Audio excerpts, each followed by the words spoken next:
Assalamu alaikum wa rahmatullahi wa barakatuh. May the peace and blessings of the Almighty be on one and all.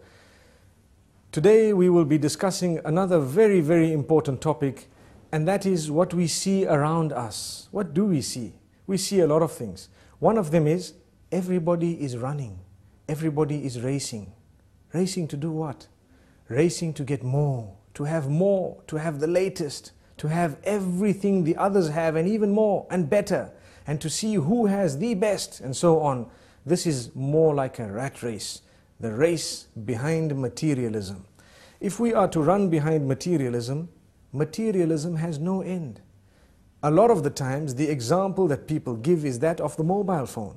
We always want the latest, even if the phone we have does our job and it is good and it has been faithful to us. We still want to change it. We want to update it. Sometimes when we cannot even afford to have a mobile phone and we would have it, we would borrow, we would live on that which is credit, in the sense that we owe people and we don't even have the means to own something and we want it. The same applies to a motor vehicle, where you have a person who has a car, they've barely afforded it, but they want another one. They want to update it, and they keep on updating it, and they look at the other one, and they want that one as well.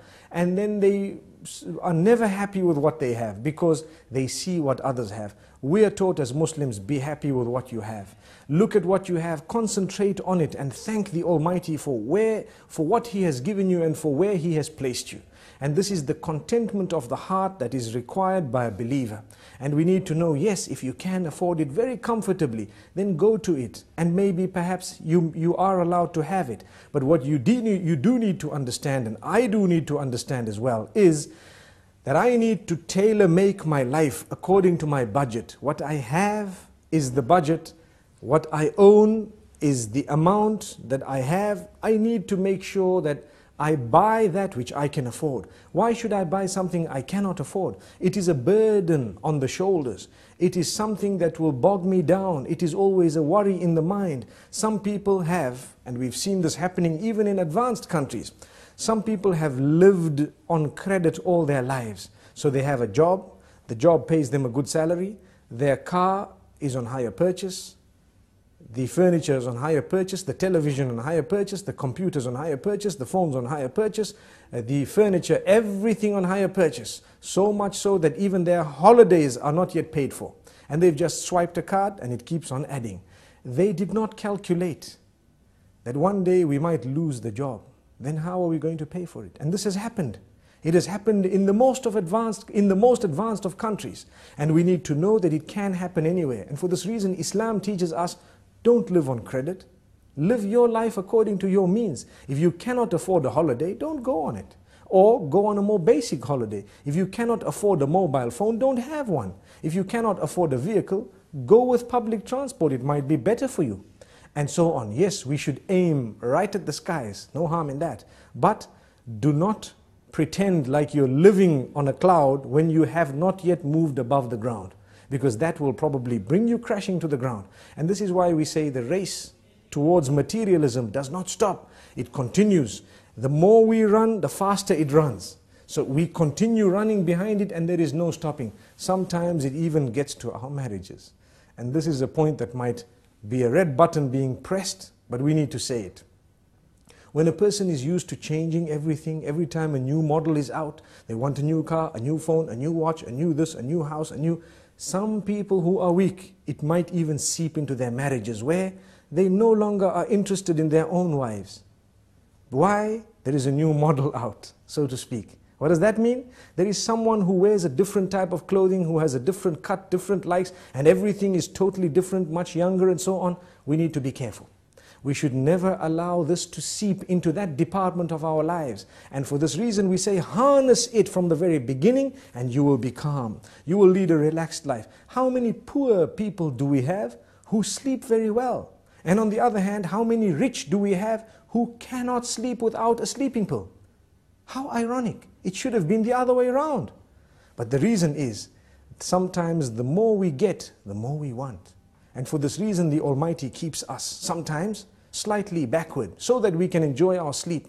We can have a happy home. So many people, that when they've got enough money, enough time, enough good health, so to speak, they tend to think of sin, and they'd like to go and spend it in the casinos, on people whom they are not supposed to be spending it upon, spending nights out, engaging in adulterous affairs, and so on, because they've got the time to do that, the wealth to do that, the health to do that.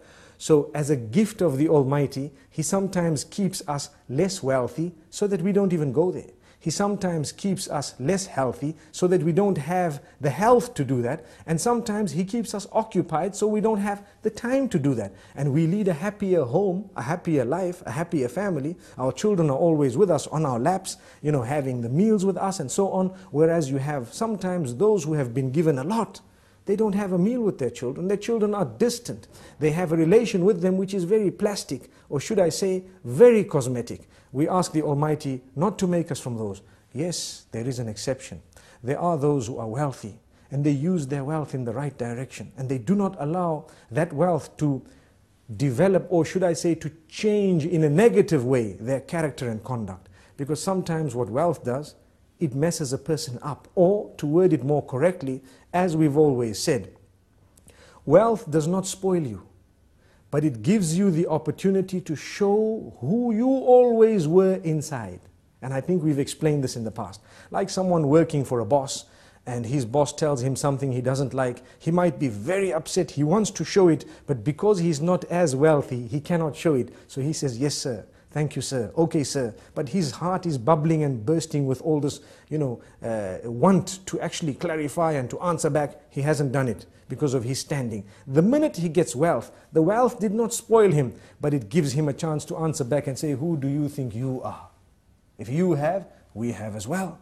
And for this reason we say, we need to have the best character and conduct prior to when we've had wealth, whilst we have the wealth, and even after it's gone. And when we remain humble, we won't suffer depression if we suffer a loss. The minute we live a haughty, high life, one thing goes wrong and we're depressed. Why are we depressed? Because we were running behind materialistic items. And we wanted to live a life that was compared to those higher than us rather than those lower than us. And for this reason we say, it is best for us to look at those lower than us so that we can appreciate the gifts of the Almighty upon us. Like we always say, if you don't have shoes, look at those without feet. And you will realize, at least I've got my feet, I might not have shoes. And this is just one example. In this way, there are so many examples. The youth out there, definitely the media plays a big role, a very big role, in convincing people to want things that they don't actually need. And this is why we need to distinguish between the wants and the needs. You need something, that is different. But when you want something, can you afford it? Is it necessary?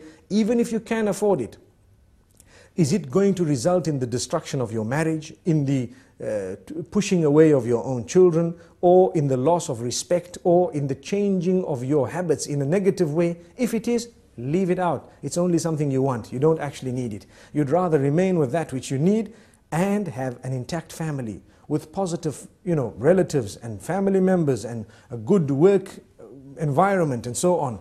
That is much, much better than being a person who has everything, no friends, no family, nothing good in life. And this is why I repeat, and I'd like to end with this, there are many people who have really prayed for lots of wealth, and when that wealth came to them, it actually came to them with more negativity than anything else. They lost their family members, they lost their relatives, they lost their children, and they lost their sleep as well. Sometimes they lose their health as well. Do you know when you can afford food and you eat a lot of junk food and you eat a very, very unhealthy solely because you can afford it? Sometimes the Almighty does you a favor, you simply cannot afford it, and you don't know that the gift, or should I say, the side kick of that was that you would remain much healthier than those who could have afforded everything and did have it. So sometimes it's a gift of the Almighty. Let's become happy with the condition we are on, and let us learn to budget very carefully before we spend. Spend very carefully, don't waste that money, and remember, the needs come before the wants. Until we meet again, Assalamu alaikum wa rahmatullahi wa barakatuh.